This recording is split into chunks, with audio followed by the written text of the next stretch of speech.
E aí, gente, beleza? Eu sou a Raquel, para quem não me conhece, e eu tô aqui para fazer mais um devocional com vocês aqui no nosso canal. Bom, eu vou começar lendo um texto que está lá em Mateus 16, e eu vou ler a partir do versículo 13. Indo Jesus para a região de Cesareia de Filipe, perguntou a seus discípulos: Quem os outros dizem que é o Filho do Homem? E eles responderam: Uns dizem que é João Batista, outros dizem que é Elias, e outros dizem que é Jeremias ou um dos profetas. Ao que Jesus perguntou: E vocês, quem dizem que eu sou? Respondendo Simão Pedro disse: O Senhor é o Cristo, Filho do Deus vivo. Então Jesus lhe afirmou: Bem-aventurado é você, Simão Barjonas, porque não foi a carne e sangue que revelaram isso a você, mas meu Pai que está nos céus. Também eu lhe digo que você é Pedro, e sobre esta pedra edificarei a minha igreja, e as portas do inferno não prevalecerão contra ela. Eu lhe darei as chaves do reino dos céus. O que você ligar na terra terá sido ligado nos céus, e o que você desligar na terra terá sido desligado nos céus. Então Jesus ordenou aos discípulos que não dissessem a ninguém que ele era o Cristo. Desde esse tempo, Jesus começou a mostrar aos seus discípulos que era necessário que ele fosse para Jerusalém, sofresse muitas coisas nas mãos dos anciãos, dos principais sacerdotes e dos escribas, fosse morto e no terceiro dia ressuscitasse. Então Pedro, chamando-o à parte, começou a repreendê-lo, dizendo: Que Deus não permita isso, Senhor, de modo nenhum irá lhe acontecer. Mas Jesus, voltando-se a Pedro, disse: Saia da minha frente, Satanás. Você é para mim uma pedra de tropeço, porque não leva em consideração as coisas de Deus, e sim a dos homens. Então Jesus disse aos discípulos: Se alguém quer vir após mim, negue-se a si mesmo e tome sua cruz e siga-me. Pois quem quiser salvar a sua vida, a perderá, e quem perder a vida por minha causa, esse a achará. De que adianta uma pessoa ganhar o mundo inteiro e perder sua alma? Ou que dará uma pessoa em troca de sua alma? Porque o Filho do Homem há de vir na glória de seu Pai, com os anjos, e então retribuirá a cada um conforme as suas obras. Em verdade lhes digo que, dos que aqui se encontram, existe alguns que não passarão pela morte até que vejam o Filho do Homem vir no seu reino.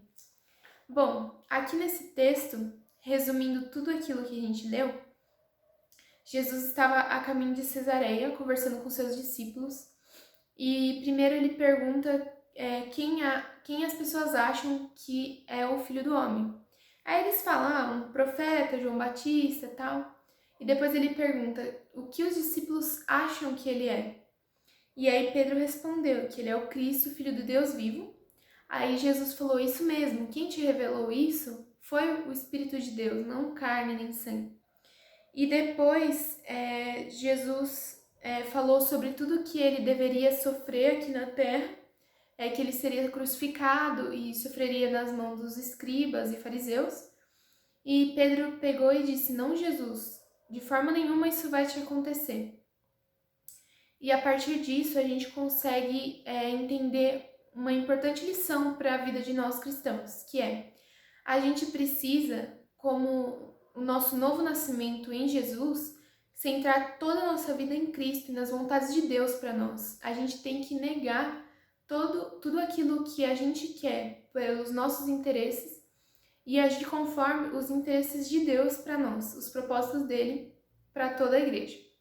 Bom, aqui o que a gente pode dizer é que, na verdade, quando Pedro diz que isso de modo nenhum iria acontecer com Jesus, dele ser morto, crucificado, ele estava agindo conforme os interesses dele, que ele não queria que Jesus fosse crucificado, mas ele não estava entendendo que, na verdade, o interesse de Deus era justamente esse, que Jesus viesse ao mundo e fosse crucificado para que no nosso lugar ele sofresse as consequências pelo pecado e que nós hoje pudéssemos ter acesso a ele e à salvação por meio da crucificação de Cristo. Então, por aqui a gente consegue entender por que Jesus respondeu isso daí: Sai da minha frente, Satanás. Você para mim é uma pedra de tropeço, porque não leva em consideração as coisas de Deus, e sim a dos homens. Ou seja, os homens não queriam que Jesus fosse crucificado e morto. porque ele fazia milagres, realizava maravilhas. E ele era uma pessoa que não agradava a todos, mas ele agradava a multidões. Multidões estavam à procura dele para um milagre. Mas o propósito de Deus é que ele fosse morto, como eu disse anteriormente.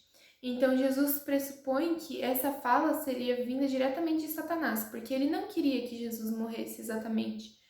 Porque dessa maneira nós não teríamos hoje acesso à salvação.